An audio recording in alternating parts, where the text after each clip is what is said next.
Before we start the show, we'd love to ask just one thing from you, our listeners. Whether it's a friend, family member, or work colleague, we'd love it if you could tell just one person about our podcast, Unedited. Welcome to Unedited, our fortnightly podcast where we explore the opportunities and challenges the retail industry is facing. Brought to you by myself, Diana Bang, and Grace Hill. From fashion, beauty, and homeware, Diana and I will cover industry topics and shed light on how retailers can create a brighter future. So, Grace, have you had any updates during lockdown? No crazy revelations or changes to my routine. I've been watching a lot of normal people, as I think the whole world has been, being obsessed with Connell's Chain. But also we've been reading Michelle Obama's Becoming book, but then obviously the documentary on Netflix about her book tour. So I couldn't wait to finish the book. So I had to watch that. And then I'm desperate to get into The Last Dance, the Michael Jordan documentary next. But my brother's been raving about it, saying it's the best thing he's watched in a long time, and is now, scraping Depop trying to find 90s memorabilia and Nike products. So that'll be a really interesting trend to see what comes off the back of that. But what have you been up to? Yeah, I love that documentary as well.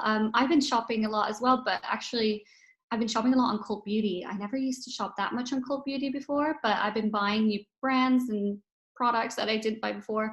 I have an eyeliner that you probably see me every single day wearing it and never being without my eyeliner, but I switched brands. I don't know if it's something to do with the creation of the lockdown, but I've changed from Rimmel to Benefit just from Cult Beauty's inspirational posts about it. So I was influenced, but I was curious whether I'm the only one that is shopping crazy on Cult Beauty, and looked at Edited, and I saw that there was a 50% increase of sellouts within Cult Beauty during this pandemic. So I was quite shocked by that.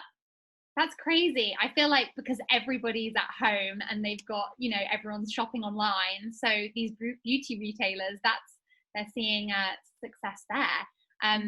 But yeah, no, I've also been tempted to switch up my routine.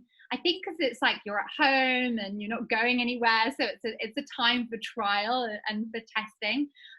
I've been subject to be influenced by some YouTube videos, so I've invested in some Glossier products that I've been meaning to try for a while.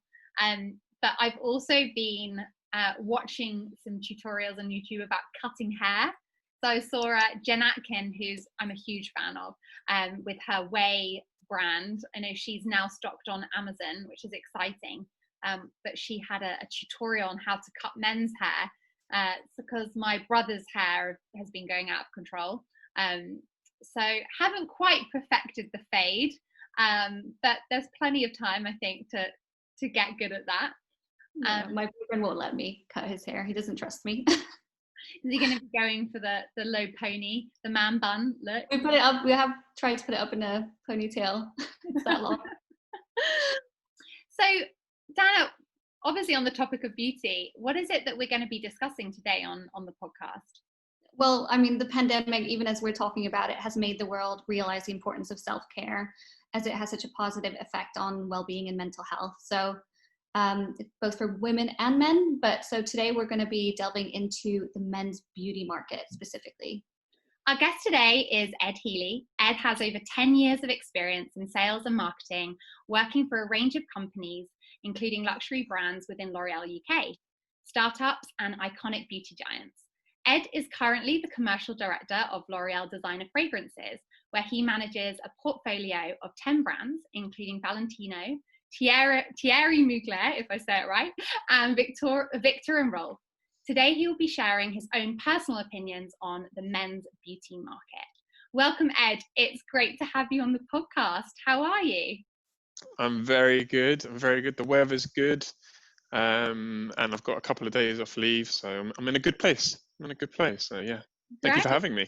Of course. What have you been up to in lockdown? I think I've been seeing some DJing on your Instagram. Is that right? Yeah, so my wife and I, so what are we on, week 9, week 10, I've lost count, but we are fitness freaks. So we do a lot of working out. We do a lot of tanning. I mean, the weather since lockdown has been a gift. definitely from God there. So we're up on our terrace, sunbathing a lot. We love sunbathing. We're recreating Ibiza on our roof terrace. So I took up a hobby at the start of the year. So I'm just DJing house, old school garage, a bit of noughties R&B. So yeah, loving life, make the most of it. You're making me feel guilty. I feel like I haven't done half as much as any of that. Oh, and amongst that, work has probably been the busiest I've actually ever been in my life as well. So I mean, as you can imagine, it is massively challenging. So it's very much work hard and play hard at the moment, but play hard in my terrace. I think that leads us on as well. I guess we've seen a lot is happening within men's beauty, and that's why we're doing this podcast. We've seen the market has had a huge interest and is forecasted to reach $166 billion by 2022, which is huge. How have you seen the men's market grow and develop throughout your career? It'd be great to hear. Yeah, so I thought I'd give you guys a bit of context when we're talking about the men's beauty market. So if we look at the total UK beauty market, it's worth 12.1 billion. Okay, so it's a big market. It's comprised of 4 sort of categories. You've got just under half, so around 48% is the mass market. So the likes of L'Oreal Paris, Number 7, Nivea. You then got the luxury brands, which represents around 37%. So the Lancomes, the YSL, Chanel, Clarins.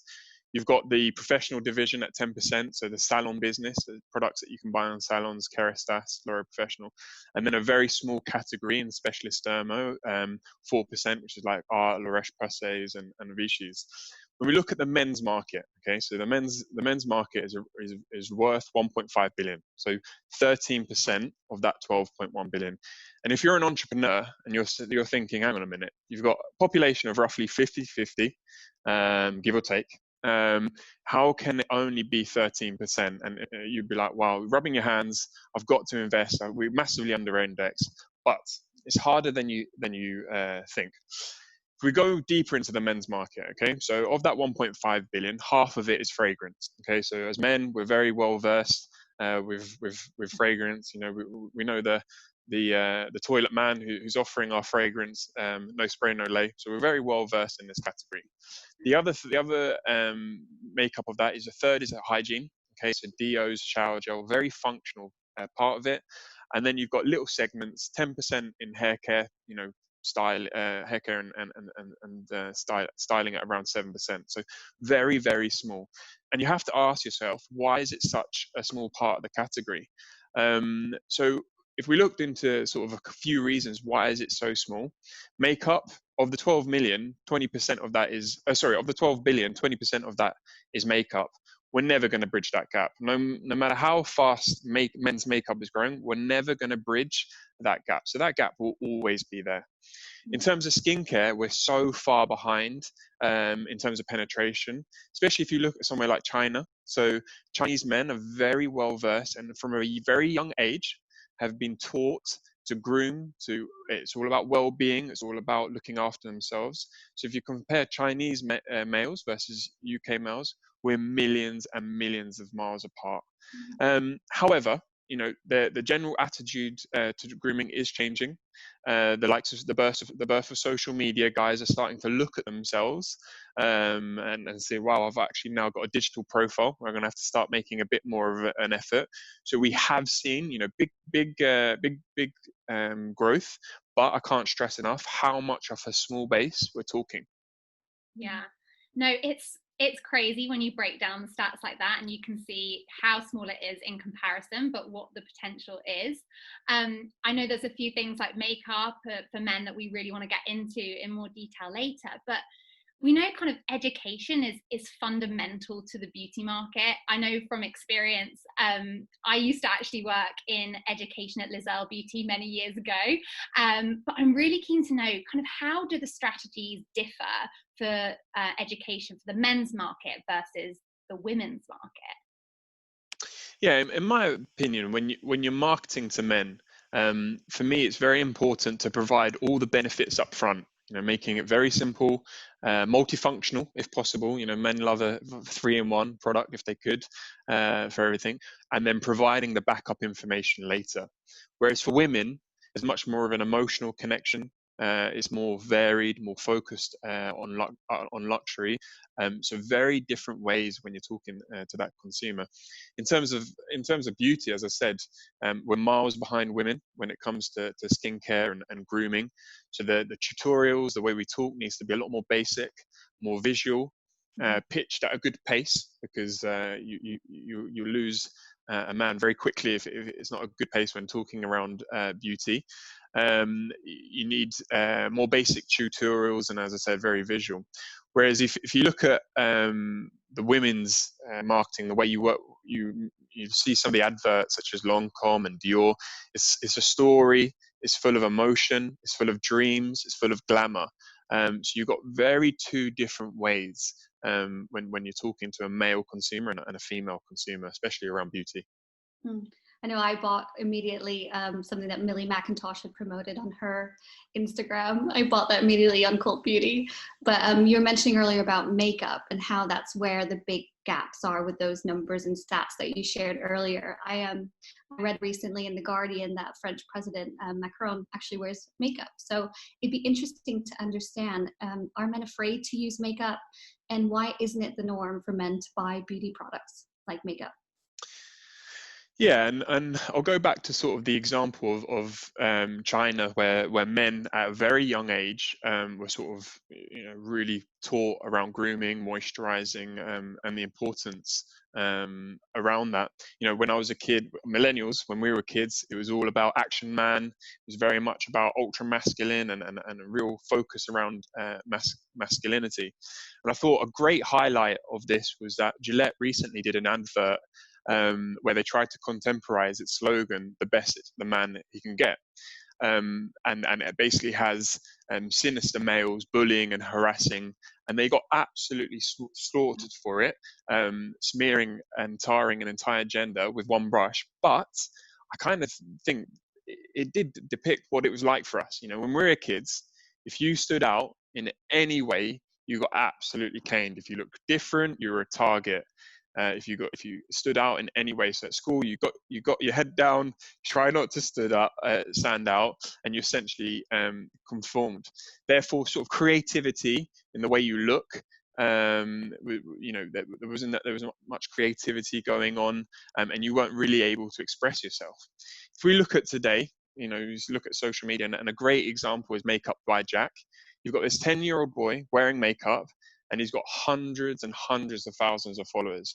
And I'm not being funny, if he was in a playground and he started getting bullied or harassed about putting on makeup, I'll be turning around and say, look, I'm making thousands and thousands of pounds a month.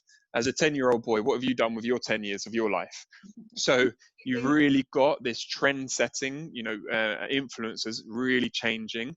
But as I said, it happens at a young age, and it's a slow burner. So Gen Z, very much more creative, more expressive around the way they look. Yeah, it's so interesting. And we want to ask you some more questions about kind of influencers and Gen Zs. But in terms of from your experience right now, where are you seeing growth, or the most exciting growth in categories in the men's skincare market, in the men's market, not specifically skincare? Is it skincare? Is it makeup, body care? Where are you seeing that growth?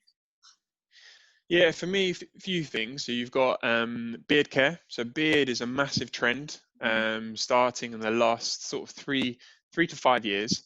You can see in terms of search, male consumers are really gearing their search around beard, how to look after it, how to style it, what products to use on there. So we're seeing double the amount of search terms around beard than we are of fragrance. Now, when I said to you half the market was fragrance, it's not necessarily transpiring into sales, but you can see where as a category there's a big focus. Face care, skincare obviously is a part. It grew at plus 17%. So it is last year it is an area for focus. But again, that doesn't include all those secret closet men who are hiding behind their girlfriend's moisturizer or their wife moisturizer and pretending not to use it, but they definitely are. Not to mention my wife's dad uses his body moisture on his face. So there's still a lot more education to go.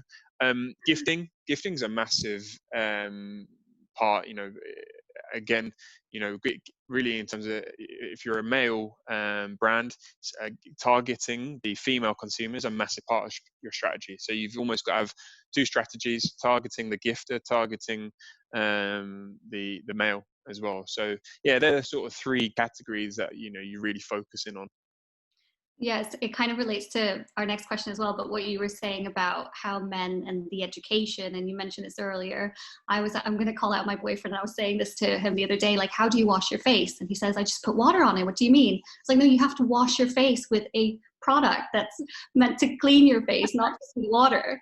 And one of the other things that's interesting, and this is probably quite classic as well, is the products that he has are products that his mum has bought him every Christmas. Those Clinique products that he has in his closet are from there. So you kind of already mentioned a bit about the gifting and that journey, but what does the whole kind of men's journey to buying beauty products look like, other than you mentioned the gifting already? Yeah, so the pathway to purchase has massively changed over the last 10 to 20 years ago. So if we look at just in general, the beauty market, your main drive was TV. Okay, so 10 years ago, the big corporations were able to blast their competitors out the water. Big TV campaigns take a lot of market share. Media today has become unbelievably segmented.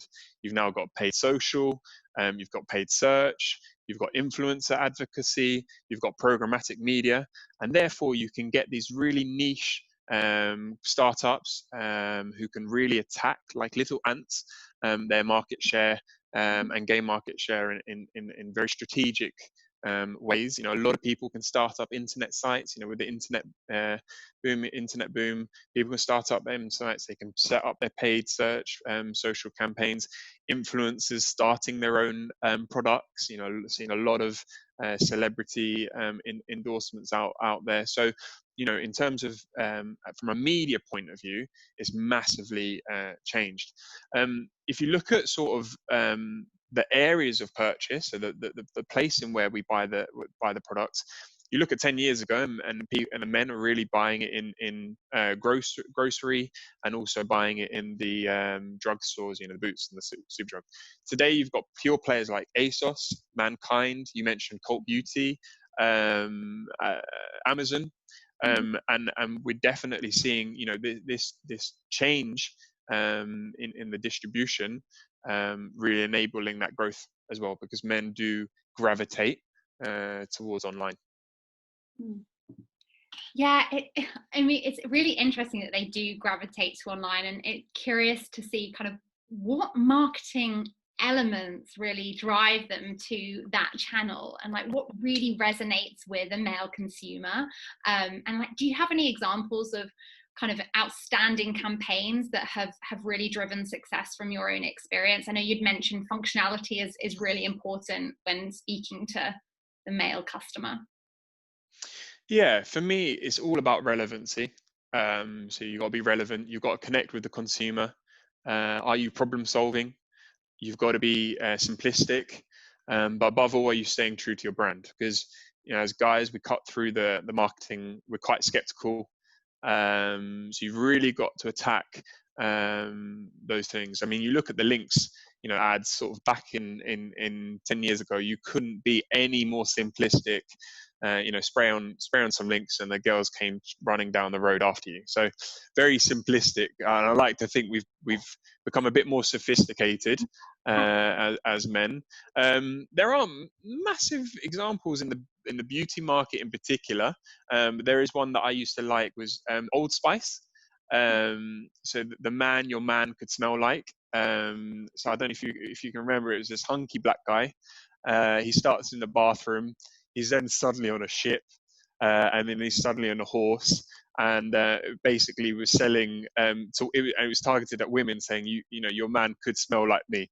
So it was quite jovial. But what was actually genius is what they did afterwards. So they saw that the advert did really well in terms of the way it tested.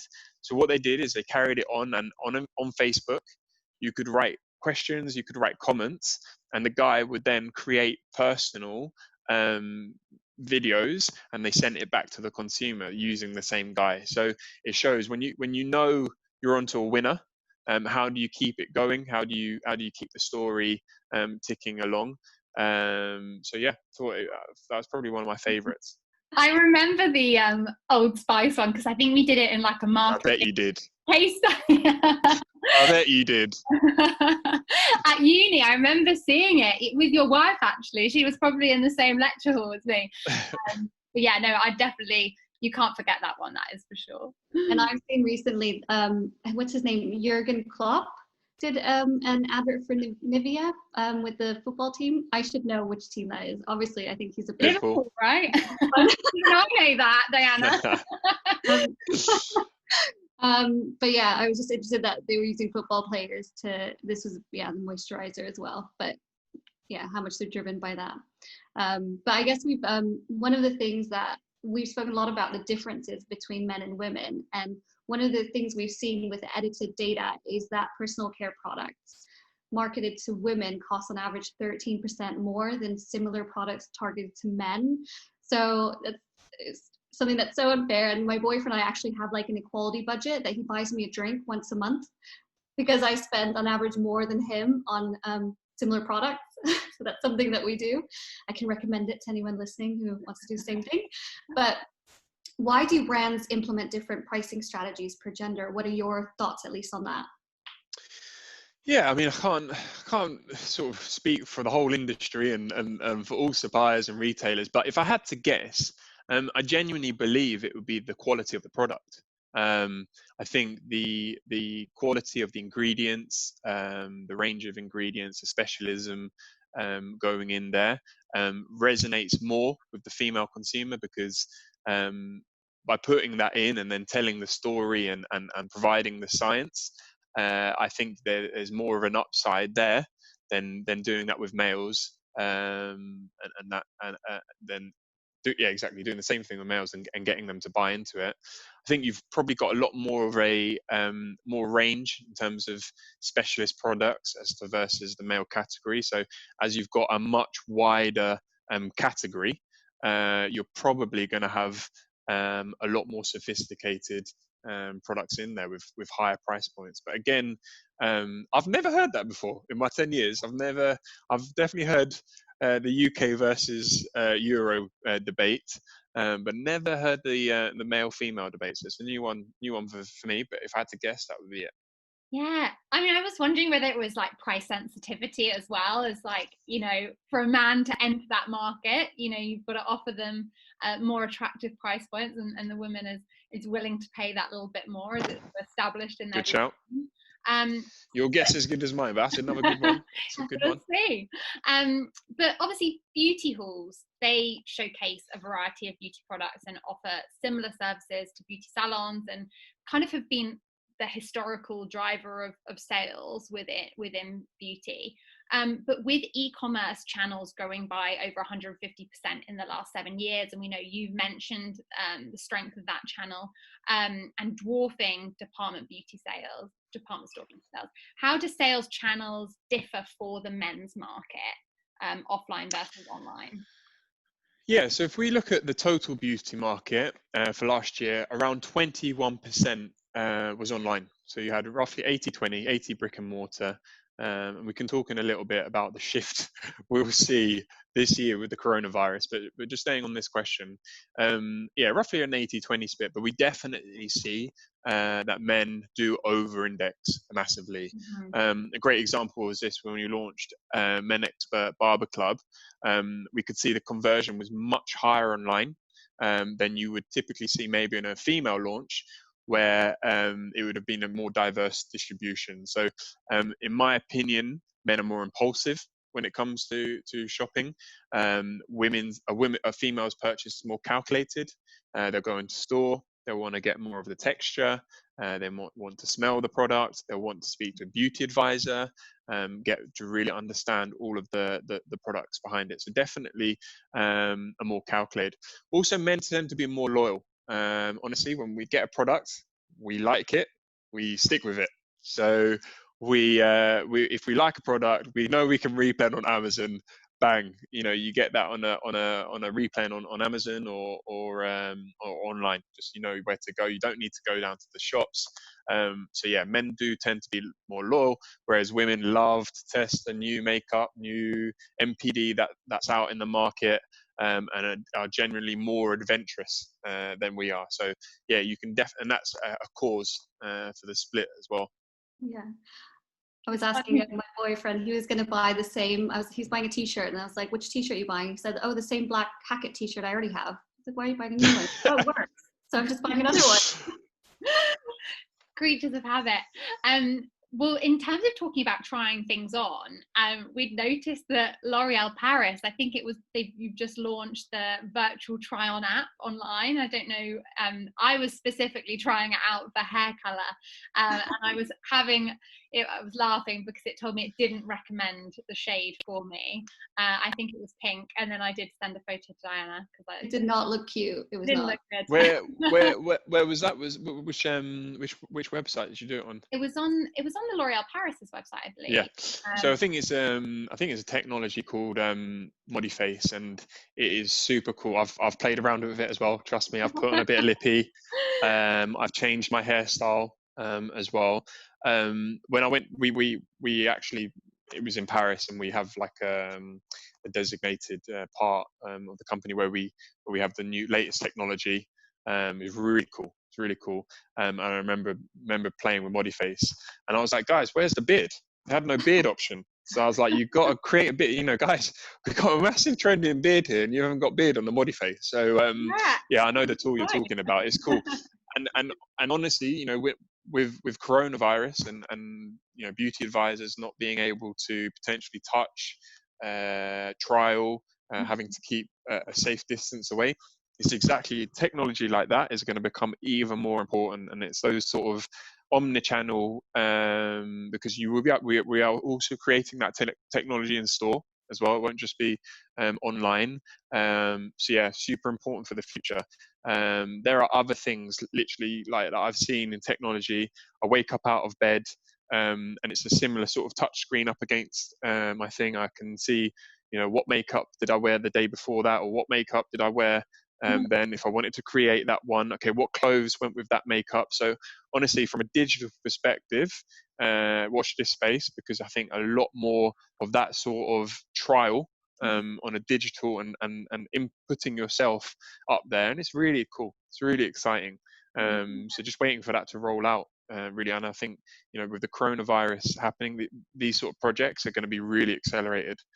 So yeah, really exciting times. Yeah, there's a lot of testing and trying, and we saw that John Lewis had done a pop-up for More Paint for Men in its flagship store.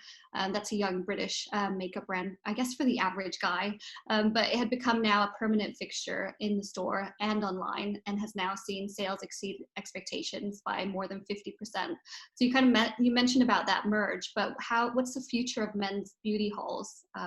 What does that look like in your view? Yeah, I mean, in answering that question, I mean, you could say, what's the future of beauty halls in general, with what's going on? To give you some context, the online weight of business was 5% 10 years ago. Okay, so and I just told you it's around 21%. So in 10 years, it's taken, in 10 years, we've shifted 15 percentage points. I think by the end of this year, we'll land at 30% online, okay? If not more. So it's taken us 10 years to shift 15 percentage points. It will take us 1 year to shift 10 percentage points. So for me, we're seeing this mammoth, gigantic shift to online, as you can imagine. In terms of the industry that I work in luxury. We've had all our brick and mortar business closed. Okay, so a lot of work of what I've been doing is making sure that our online customer experience is the best it can be. You know, PDPs being the best they can be, and really understanding what is our consumer journey. So from a brick and mortar point of view, it's now like what we just talked about. What does the future look like? And you know, it's really worrying for the high street. You know, you look at the news, and the high street has been suffering for a while now, and with everything that's going on, this huge shift that's happening is scary. So to answer your question, I have no idea. I don't know what it looks like for both the total category. What I can say is there will be a shift to a lot more digitalization in store. Maybe where we have to adhere to social distance and using Modiface and technology like that. So it's going to be challenging. I think if I was a retailer, would I invest in a men's beauty hall? Probably not. We know they over-index online. We know they repurchase online. We know they're less likely to be inclined to talk to a beauty advisor as opposed to a female. So yeah, I'd probably stay clear of that one and concentrate how I'm going to make sure I'm driving the beauty category in the brick and mortar with what the business we've got at the moment. So it's really interesting that you're saying, you know, if you were a beauty brand, would you invest in beauty halls? And obviously, based on the evidence, the data that backs up online, you would maybe recommend not to do so. But in terms of if you were a brand and you saw the huge opportunity in men's beauty and you weren't currently operating in that field, kind of what would you say are the essential categories that they need to have in their assortment that a men's consumer is really gravitating towards? Yeah, so for me, I definitely say beard care, like we just we just talked about. So beard oil, beard balm, beard preparation products. That's definitely one. But I've always said this, and I do think it 100% falls within men's beauty and beauty is hair loss. And I've always said the company that cracks hair loss is onto a big one. I mean, so I've had a hair transplant and I spent a lot of money on a hair transplant. But before I had the hair transplant, I used to use micro dust. So it's like black little dust that clips onto your hair and it fills up the sort of hidden gap. So if I can't crack hair loss, I'd definitely crack sort of hair sort of replacement and hair sort of hide up the baldness with microfibers. So yeah, that's if I was a men's brand right now and spending R&D, those are sort of products I'll be going after.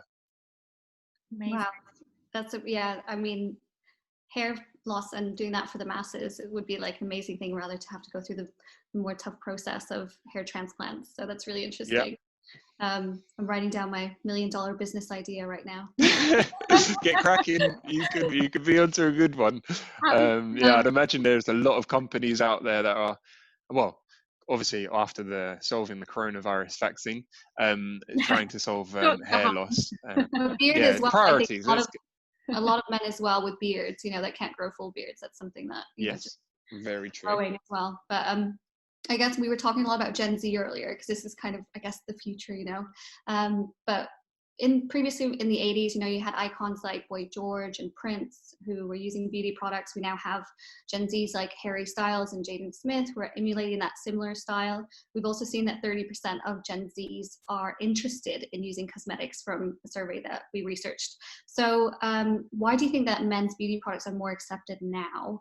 And what do you see, we're going back to makeup, what do you see the makeup's role in the male beauty industry for future? Yeah, I mean, again, similar to what we talked about with Makeup by Jack, influencers are essentially normalizing it, so the more influencers talk about it, the more influencers use it, they are essentially shifting what is accepted and what is normalized and what is appropriate, because the more and more people do it, the less you're going to stand out at school, and the more and also I think Gen Z they're more expressive. They're a lot more expressive than what and it's acceptable to be expressive compared to what it was like 20 years ago when we were at school as boys. You weren't expressive. You got your head down. So in terms of what's driving it, it's definitely the influencers, and they're normalizing it. But I do think it's a 10 to 20 years trend. I do think it's the 10, 15-year-olds that will be 25, 30, 2025, that will have this sort of acceptability and expressiveness. And look, and we'll be parents, and we see our kids being expressive, and we'll be like, oh, it's pretty cool. It's pretty great way of them expressing themselves. Do I see gender specific to men? Don't know. I think it could be more unisex led, and makeup products are unisex, not necessarily female, not necessarily male, and really solution orientated, whether you're male and female. I don't know the particular science. I know obviously men's skincare men's skin is a lot tougher, and therefore we don't age as badly as you guys. We age like fine wines. But in terms of makeup, I don't know if we can use the same makeup. So I see more of a unisex led approach, but again, we're talking 10 years, I'd say, so we see the shift. So that's in terms of, obviously we've just spoken about Gen Z and obviously makeup's role, but another hot topic at the moment that we've been seeing for the last few years, and we're growing in importance, is clean beauty. So Ed, how important is clean beauty to the men's market? And I know we've been seeing messaging in the women's market that's moving kind of away from natural beauty, but more towards better ingredients and safer chemistry. What's your opinion on this, and how's that driving sales in the men's market? Yeah, so in terms of naturality and that being part of the total market, so it's roughly around 2.1 billion of the 12 billion. So still, a smallish fraction of the market. It is growing. So it grew at plus 3.8% versus the 1.7%. So it is driving the category ahead, but fairly small. It's typically in body, typically in face and hair care. So it is a trend. Is it super hot? I wouldn't say it's super hot, but it is a growth driver. So if you then sort of scale that down again, as you can imagine, within the men's market, we're talking fractions now in terms of naturality. And I think as in terms of education to a male consumer, I think we still need to nail some of the basics around why you should moisturize, why you should look after your skin, why you should wear sun cream. So I think as beauty companies, we've still got a lot of work to do to work on the basics before we jump to producing naturality. Now, again, you could be, it might not be for the likes of Coty or L'Oreal or whoever these big companies are to go after that. You could be a niche brand and could make quite a bit of money on it, because it's not being concentrated on. I reckon if you started up your own company and started on men's naturality and you started bidding on that on AdWords, you probably have a good chance of getting some really good ROI, because it won't be too expensive. So not one for one of the bigger companies, but absolutely, if I was an entrepreneur, have a look at what's out there in terms of competition and have a go. But yeah, I think we as some of the bigger companies, we've got a bigger job to do on basics. Another business plan. Another business plan. We're sorting out a lot of people here. Yeah, making people some money. I tried to explain I bought my boyfriend The Ordinary and explained the ingredients, and he just wasn't listening to it. And I explained how the cell changes. It accelerates them using some of their products, but it didn't win him over. Resonate. No. But I guess we were talking a lot about TikTok, and there's such a big topic as well across our podcast. But MAC Cosmetics, they ran one of the most successful TikTok campaigns with #YouOwnIt, and it had over 2 billion views. for Too Faced, they did a lip injection gloss, which saw sellouts as well and started 6 years previous to that. We've just seen increases across products within that range. So for you, what are the opportunities on TikTok for the men's market? And have you been testing this channel yourself? Yeah, I mean, I'm a big fan of TikTok, as some of my friends know. I've played around with it, and some secret videos made it onto my wedding speech, or my best man's wedding speech. So I've had a lot of fun on TikTok. I can spend hours on there. In terms of an investment arm, and a place to play on media, definitely looking at it on the female, in the women's category. From a men's point of view, I think the budgets are very small. So if you think of some of the media budgets we have, some of the bigger brands can afford TV, but for some of the smaller brands, their media is 100% digital, but very tactical. It tends to be focused around paid social first, and sampling and influencer and advocacy campaigns. So if you've got the money as a men's business to be targeting on TikTok, I'd love to see your overall media budget, because you've probably got a few other priorities right now before you go down the TikTok arm. But absolutely, I bet people will be looking into it and seeing how can they tap it?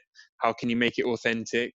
How can you make it relevant? Could it be some sort of challenge started by a celebrity?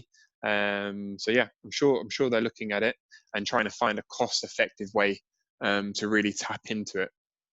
It'll be interesting to see how quickly brands react and are able to kind of adjust their media budget and make room for that, and how big that becomes for men's beauty. Absolutely. Absolutely.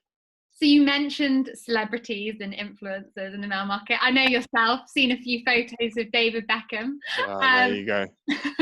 So who can men look to for inspiration, and how important are they for influencing purchase within the men's beauty market? Yeah, so the key, as I say, is authenticity. Guys aren't easily swayed, and they can easily see through your marketing campaign. So you've got a challenge. You've got a real challenge to how can you work with an influencer to make sure that you're driving relevancy, you're driving the right message that isn't cheesy, or just they can see through it. You've got a different strategy. Could you, rather than going with an influencer who has 500,000 followers, who's worked with every FMCG brand you could name, do you go down on a micro-influencer strategy? So target 100 micro-influencers who have 5,000 followers, and get your scale that way, as opposed to someone who's worked with every single brand, and really drive your authenticity through that way. So, you look at a lot of the successes is where an influencer has come up with their own product, or their own gig. If we look at other industries, so like protein products, and they get all their friends who are also influencers, and they get all talking about protein products. So it's really hard with beauty, because how can you make it really authentic, and drive that shift and that change? And I think that's happening at a much younger age. So I keep going back to him, Makeup Jack, and some of the other guys. They're these influencers that are sort of beauty led. It's very hard to drive authenticity with them. So it's tough. It's a big challenge. Definitely, especially when I guess men aren't as used to talking about their beauty regimes, or even have as solid beauty regimes as that of a woman, to then go on social media and start talking to their followers or their friends about that, I guess isn't as natural. But Ed, if there was one thing that you want our listeners to take away from this podcast episode today, what would it be? For me, I hope they can see that the beauty market is a very exciting market. One of the things that I love, why I've been in the market luxury market for 10 years is the brands. I love how it's aspirational. I've been using skincare for 10 years, and I'm getting young. I'm looking younger. No, I'm only joking.